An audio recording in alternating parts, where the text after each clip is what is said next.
Cap à présent sur la Mauritanie, où le parti au pouvoir a, d'après les résultats de la commission électorale, remporté les élections législatives, régionales et locales tenues en début de mois. Dimanche, la commission électorale a déclaré que ce parti avait remporté 67 des 157 sièges à l'Assemblée nationale, contre 14 pour le parti islamiste Tewassoul, arrivé en deuxième position. 4 des 13 conseils régionaux et 108 des 219 municipalités. Les partis d'opposition ont dénoncé ces résultats qualifiés de biaisés. Le leader du parti RFD, Ahmed Ould Daddah, a accusé la commission électorale d'incompétence et d'avoir permis au parti au pouvoir de falsifier les élections. Avec nous en ligne pour faire le point sur cette actualité, El-Hadj Fall, le porte-parole de Biram Adda Abeid, opposant en Mauritanie. El-Hadj Fall, bonjour. Alors les résultats du premier tour ont été publiés et l'opposition parle d'élections calamiteuses. C'est la même observation que vous avez faite? Je confirme effectivement que nous avons eu des élections qui n'ont pas été les plus convenables, dans le sens que certains parmi nous ont pu superviser les élections en tant qu'observateur ou en tout cas membre de l'opposition auprès de la CENI. Et malheureusement, nous avons vu des malversations qui n'étaient pas correctes. On a vu certains parmi nous qui ont été sortis de force des bureaux de vote. On a vu certaines personnes de certains électeurs qui sont venus avec plusieurs bulletins de vote pour les mettre dans les urnes. Et malheureusement pour eux, effectivement, nos représentants n'ont pas accepté cela et ces derniers ont dû être sortis mani militari par les forces de l'ordre. Effectivement, ce ne sont pas des choses qui sont convenables dans quelle que soit l'élection et quel que soit le pays où cela se déroule. Alors, El-Hadj Fall, vous êtes le porte-parole de M. Biram qui a été élu bien qu'il soit détenu depuis plus de 30 jours.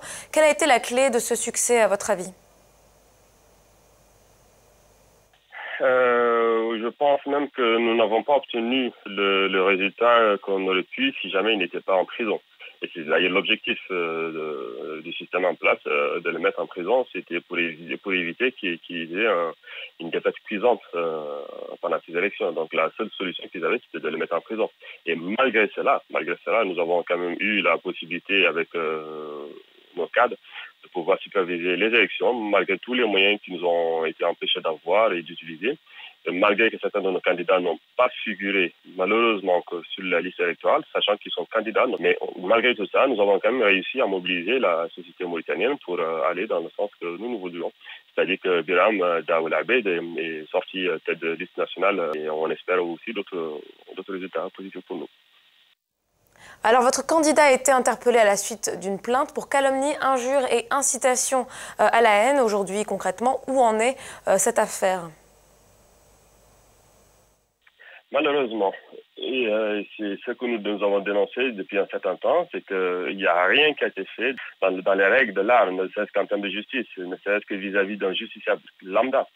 Et malheureusement, une plainte, quel que soit le citoyen qui pose une plainte, il y a une procédure classique qui s'est faite et il se trouve malheureusement, il y a des plaintes qui ont été déposées il y a des années qui n'ont jamais été instruites.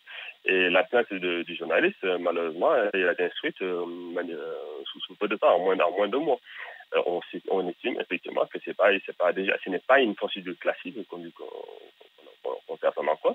Et malheureusement, il a été arrêté, et sachant que dans une situation pareille, on n'a pas besoin d'arrêter, on n'a pas besoin de venir chercher l'individu. On lui demande de se rendre au commissariat, on ne vient pas le cueillir chez lui.